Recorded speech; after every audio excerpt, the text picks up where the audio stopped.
வணக்கம். இன்றைய முக்கிய செய்திகள். காவிரி நீர் மேலாண்மை ஆணைய உத்தரவின்படி காவிரியில் தமிழ்நாட்டிற்கு தண்ணீர் திறந்துவிட கர்நாடக அரசிற்கு உச்சநீதிமன்றம் அதிரடி உத்தரவு பிறப்பித்துள்ளது. விவசாயிகள் 75,000 வரை பெற்றுள்ள பயிர்க்கடன் முழுமையாக தள்ளுபடி செய்யப்படும் என்று முதலமைச்சர் விஜய் அவர்கள் அறிவித்துள்ளார். உங்கள் தலைவர் மற்றும் முன்னாள் முதல்வருமான கலைஞர் அவர்களின் பெயரை குறிப்பிட்டு பேசிய விதம் தவறுதான் என்றும் அவர் சார்பாக நான் மன்னிப்பு கேட்டுக் கொள்கிறேன் என்றும் முதலமைச்சர் விஜய் அவர்கள் தெரிவித்துள்ளார். சட்டம் ஒழுங்கு பிரச்சினை குறித்து முதலமைச்சர் தான் பதில் சொல்ல வேண்டும் என்று எதிர்க்கட்சித் தலைவர் உதயநிதி ஸ்டாலின் அவர்கள் தெரிவித்துள்ளார். நாளை செங்கல்பட்டு மற்றும் விழுப்புரம் மாவட்டங்களில் கனமழை பெய்ய வாய்ப்புள்ளதாக வானிலை மையம் தகவல் தெரிவித்துள்ளது. ஒகேனக்கல் காவிரி ஆற்றிற்கு நீர்வரத்து இன்று காலை நிலவரப்படி 12,500 கன அடியாக அதிகரித்துள்ளது. 22 கேரட் ஆபரண தங்கத்தின் விலை சவரனுக்கு ரூபாய் 400 அதிகரித்து ஒரு சவரன் 1,14,160 ரூபாயாகவும் 1 கிராம் 14,270 ரூபாய்க்கு விற்பனை செய்யப்பட்டு வருகிறது. இதனைத் தொடர்ந்து 1 கிராம் வெள்ளியின் விலை 255 ரூபாய்க்கு விற்பனை செய்யப்பட்டு வருகிறது. சபரிமலை ஐயப்பன் சுவாமி கோவிலின் நடை நேற்று திறக்கப்பட்ட நிலையில் இக்கோவிலில் இன்று முதல் ஆவணி மாத பூஜைகள் தொடங்குகின்றன என்று தகவல் வெளியாகியுள்ளது.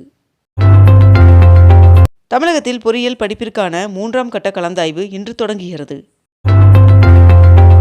டெல்லி முழுவதும் 25 அடல் உணவகங்களை முதலமைச்சர் ரேகா குப்தா அவர்கள் திறந்து வைத்தார். சுதந்திர தின அணிவகுப்பில் உயிரிழந்த காவலர் குடும்பத்திற்கு 30 லட்சம் ரூபாய் நிவாரணம் வழங்கப்படும் என்று தமிழக அரசு அறிவித்துள்ளது. அடுத்த மாதம் நடைபெற உள்ள வெஸ்ட் இண்டீஸிற்கு எதிரான ஒருநாள் தொடரிற்கான இந்திய அணியில் ரோஹித் சர்மா தேர்வு செய்யப்பட வாய்ப்புள்ளதாக தகவல் வெளியாகியுள்ளது. அரசு நலத்திட்டங்களை பெற விவசாயிகள் தங்களின் அனைத்து நில விவரங்களையும் விவசாய அடையாள எண்ணில் பதிவு செய்வது கட்டாயம் என்று விழுப்புரம் மாவட்ட ஆட்சியர் தெரிவித்துள்ளார். புதுச்சேரி அரசு வருவாய்த்துறை சான்றிதழ்களை ஆன்லைனில் வழங்கும் புதிய சேவையை தொடங்கியுள்ளது. சென்னை கோட்டை கொத்தளத்தில் நடைபெற்ற சுதந்திர தின விழாவில் சாதனை படைத்தவர்களுக்கு விருது வழங்கப்பட்டது. சென்னை மெட்ரோ ரயில் நிலையங்களில் தூய்மை பணிகளை பாராட்டி விருது வழங்கப்பட்டுள்ளது. காவிரியிலிருந்து தமிழகத்திற்கு உரிய தண்ணீரை திறந்துவிடக் கோரும் மனுக்கள் மீது உச்சநீதிமன்றத்தில் இன்று விசாரணை நடைபெற உள்ளதாக தெரிவிக்கப்பட்டுள்ளது. வெளிநாட்டு சொத்துக்களை வெளிப்படுத்தும் திட்டம் இன்று முதல் அமல்படுத்தப்பட உள்ளதாக தெரிவிக்கப்பட்டுள்ளது. கோவை, தேனி, நீலகிரியில் இன்று மழை பெய்ய வாய்ப்புள்ளதாக வானிலை மையம் தகவல் தெரிவித்துள்ளது. சுதந்திர போராட்ட வீரர்களுக்கான ஓய்வூதியம் 23,000 உயர்த்தப்பட உள்ளதாக முதலமைச்சர் விஜய் அவர்கள் அறிவித்துள்ளார். மேலும் முன்னாள் படை வீரர்களின் மகள்களுக்கான திருமண நிதியுதவி 25,000 ரூபாயிலிருந்து 50,000 உயர்த்தி வழங்கப்படும் என்றும் அவர் அறிவித்துள்ளார். தமிழ்நாட்டில் தொழில் பயிற்சி நிலையங்களில் மாணவர் சேர்க்கைக்கான கால அவகாசம் வருகின்ற 31ஆம் தேதி வரை நீட்டிக்கப்பட்டுள்ளதாக அறிவிக்கப்பட்டுள்ளது. ஹெல்மெட் அணியாமல் இருசக்கர வாகனம் ஓட்டும் காவல்துறையினரின் வாகனங்களை பறிமுதல் செய்ய உத்தரவிடப்பட்டுள்ளது. இன்று தமிழகம் வருகிறார் துணை ஜனாதிபதி CB ராதாகிருஷ்ணன் அவர்கள். கடந்த ஆண்டை விட தென்னக ரயில்வே 6% வளர்ச்சியை எட்டியுள்ளதாக தெரிவிக்கப்பட்டுள்ளது. UPI பரிவர்த்தனைகளுக்கு கட்டணம் வசூலிக்கும் நடைமுறை அமலுக்கு வந்தால் சாமானிய மக்கள் மிக பெரும் பாதிப்பை எதிர்கொள்ள நேரிடும் என்று இந்திய வங்கி ஊழியர் சம்மேளனத்தின் உதவித் தலைவர் கிருஷ்ணன் அவர்கள் தெரிவித்துள்ளார். தமிழ்நாட்டை முன்மாதிரி மாநிலமாக்குவதுடன் 2036ஆம் ஆண்டிற்குள் $1.5 டிரில்லியன் பொருளாதார இலக்கை அடைவோம் என்று முதலமைச்சர் விஜய் அவர்கள் தெரிவித்துள்ளார். தமிழகத்தில் வருகின்ற ஆகஸ்ட் 17 மற்றும் ஆகஸ்ட் 19 ஆகிய தேதிகளில் மேற்கண்ட இந்த மாவட்டங்களில் ஒரு சில இடங்களில் கனமழை பெய்ய வாய்ப்புள்ளதாக வானிலை மையம் தகவல் தெரிவித்துள்ளது. காந்தி நினைவிடத்தில் பிரதமர் நரேந்திர மோடி அவர்கள் மலர் தூவி மரியாதை செலுத்தினார். நாட்டின் 80வது சுதந்திர தினத்தை ஒட்டி செங்கோட்டையில் பிரதமர் நரேந்திர மோடி அவர்கள் தேசிய கொடி ஏற்றினார். KRS அணையிலிருந்து கர்நாடக அரசு வினாடிக்கு 3000 கன அடி தண்ணீர் திறந்து உள்ளது. பொது சிவில் சட்ட மசோதாவிற்கு ராஜஸ்தான் அமைச்சரவை ஒப்புதல் வழங்கியுள்ளது. எதிர்க்கட்சித் தலைவர் ராகுல் காந்தி அவர்களுக்கு எதிராக தொடரப்பட்ட குற்றவியல் அவதூறு வழக்கை உச்சநீதிமன்றம் ரத்து செய்தது.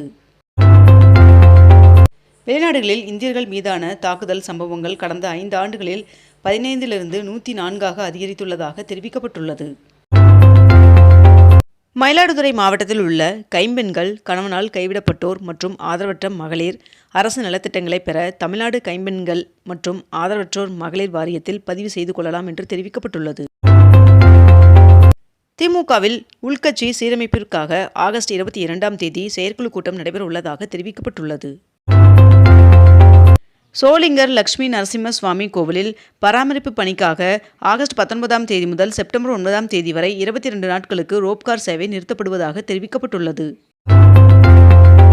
சுதந்திர தினத்தையொட்டி காவல் மற்றும் தீயணைப்பு துறைகளைச் சேர்ந்த 1057 பேருக்கு பதக்கங்களை ஒன்றிய அரசு அறிவித்துள்ளது.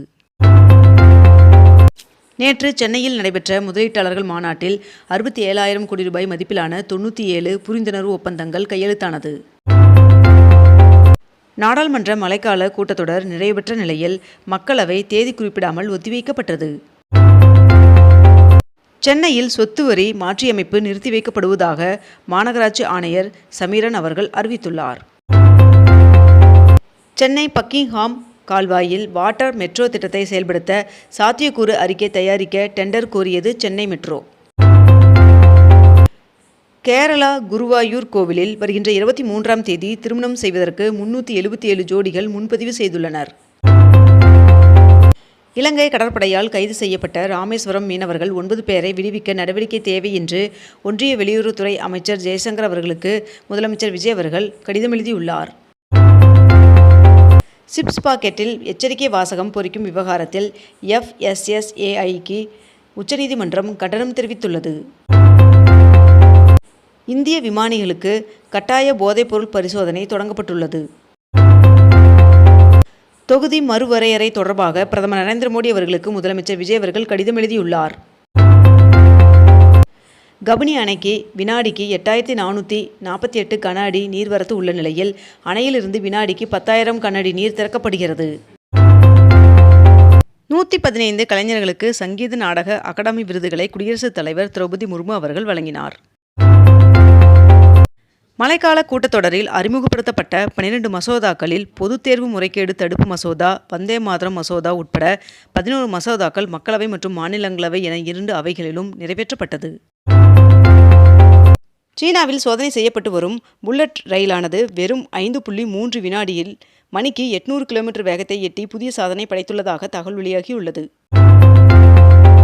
திருப்பூரில் 24வது நிட்ஷோ கண்காட்சி ஆகஸ்ட் 21ஆம் தேதி தொடங்கப்பட உள்ளது. சத்தீஸ்கர் அரசு ரேஷன் அரிசி வழங்க புதிதாக அன்னபூர்த்தி தானியா ATM அறிமுகம் செய்துள்ளதாக தகவல் வெளியாகியுள்ளது. இத்துடன் இன்றைய தலைப்புச் செய்திகள் நிறைவடைந்தன. மேலும் இதுபோன்ற அண்மை தகவல்களை உடனுக்குடன் தெரிந்து கொள்ள அக்னிபூ சேனலை சப்ஸ்கிரைப் செய்து கொண்டு தொடர்ந்து இணைந்திருங்கள். நன்றி, வணக்கம்.